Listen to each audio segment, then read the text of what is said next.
3 weeks after Maya's return, the house no longer echoed with silence, but hummed with life. Breakfasts were louder, bath times messier, and the boys, once withdrawn and brittle, had begun to bloom like wildflowers freed from winter. The rules on the refrigerator were slightly worn at the edges from eager fingers pointing at them daily. And Edward, ever the stoic patriarch, found himself folding tiny socks and learning how to braid hair badly. But not everything changed at the same pace. Late one Friday night, well after boys had fallen asleep and the staff had gone to bed, Maya wandered the halls. She often did this when the weight of memory pressed too hard against her chest. The quiet helped her think, helped her breathe. But this night, something was off. The library door was slightly ajar, a thin line of light spilling through the crack. She pushed it open gently. Edward was there, seated at the desk, shoulders slumped forward, his phone in one hand, a half-empty glass of scotch in the other. He didn't notice her at first. "Bad news?" she asked softly. He flinched slightly, then glanced up. "Maya, sorry, I didn't hear you." "You're 3 in from the bourbon," she said, her voice gentle but firm. "I figured something was wrong." He set the glass down, cleared his throat. "Just reading an email." She waited. Finally, he turned the screen so she could see. The subject line read, "Custody hearing. Notice of motion." Maya blinked. "Custody hearing for the boys?" He nodded, his jaw tight. "Rebecca's parents, the Hollingsworths. They file for temporary guardianship, claiming I'm unfit." "On what grounds?" He scoffed.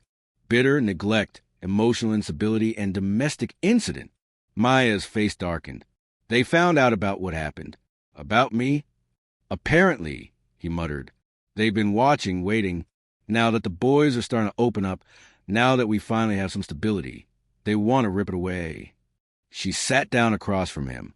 "Have they ever been involved in the boys' lives?" "Not since the funeral," he said. "They blame me for Rebecca's depression. They said I buried her too quickly, that I kept the boys from grieving properly. Maybe they weren't entirely wrong." Maya was quiet for a long moment. "Do you want me to testify about the changes I've seen? What I've documented?" Edward hesitated. "I don't know if that helps or makes things worse. They'll argue your presence proves I can't parent alone." "Then maybe we don't fight them alone," she said firmly. "Maybe we show them what family really looks like, what healing actually requires." His eyes met hers. "You do that? Stand up in court after everything." "I do it for them," Maya said. "Not for you. Not for appearances. For Ethan and Eli." He exhaled, the tension in his frame releasing slightly. "You really believe I can win?" She stood, walked to the window, and looked out into the dark where the boys' nightlight still glowed in the distance. "You won't win if you go in there as the man who slapped me. But you will if you go as the man who apologized, who changed, who showed up." He nodded slowly. "Then I'll show up." The courthouse smelled of polished marble and nerves. Its grand columns loomed like silent judges. Maya sat beside Edward in the waiting area, both dressed in muted tones. He glanced sideways at her. "Nervous?" Maya kept her gaze forward. "Only about what I can't control." Across the room sat the Hollingsworths, James and Eleanor, draped in affluence like armor.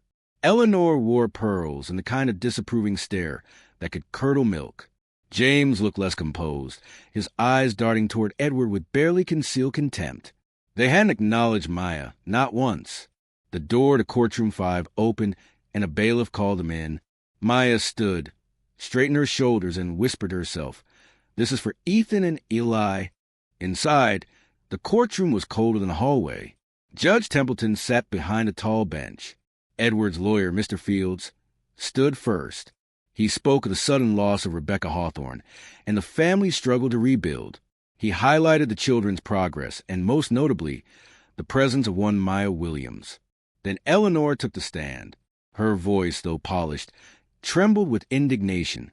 "We only want what's best for our grandchildren. What kind of example is a man who hires an unqualified stranger to raise his children? A man who, by his own admission, struck this woman in his own home." Maya didn't flinch, though her cheek burned at the memory.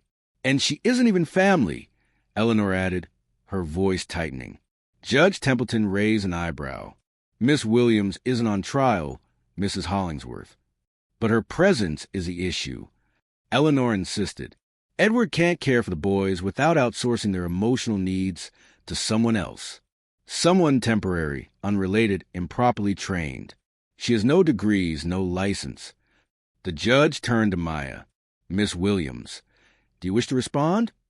Maya stood and approached the bench. She didn't carry notes. She didn't need them. I don't have a degree in child psychology, she said. But I have lived through more pain than I'd wish on anyone, and I know what it looks like when children stop believing they're safe. When I arrived, Ethan and Eli didn't speak to anyone but each other. They didn't sleep. They didn't trust. But little by little, they let me in. And not because I'm special, but because I stayed. Because I didn't run when it got hard. Because I looked them in the eye and said, "You matter." She met Eleanor's gaze. You say I'm unqualified. But what qualifies someone to love children who aren't theirs? To choose them every day without obligation? Because that's what I've done. Not for a paycheck. Not for praise. But because someone needed to. Judge Templeton sat back, her expression unreadable.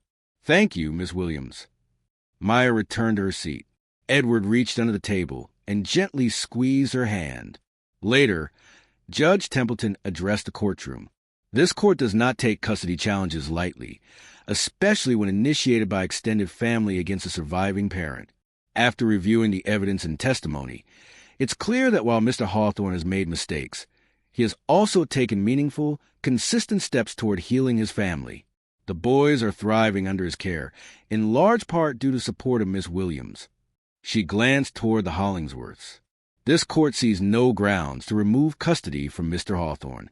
Petition denied. A sharp gasp escaped Eleanor, but James placed a hand on her wrist. Let it go, he whispered. Maya sat still.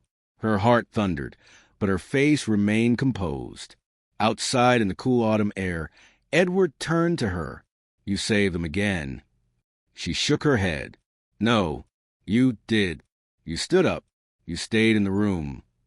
The boys waited at home, unaware of the verdict.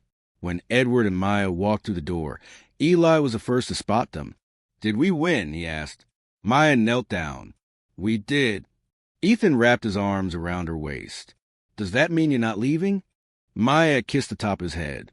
I'm exactly where I belong. That night, as they tucked the boys in, Edward stood in the doorway, watching Maya hum them to sleep. When she stepped into the hallway, he said quietly, I've never been good at saying thank you. Then don't, she replied. Just keep showing up. He nodded, eyes softer than she'd seen before. Tomorrow, he said, we begin building that foundation. I already have architects scheduled. She smiled. And the name? He paused. The Hawthorne Williams Center for Healing. Maya blinked, caught off guard. That's a lot. It's the truth, he said. You built it with us. She looked past him to the room where the boys now slept without fear. Maybe, just maybe, this wasn't the end of something. It was a beginning.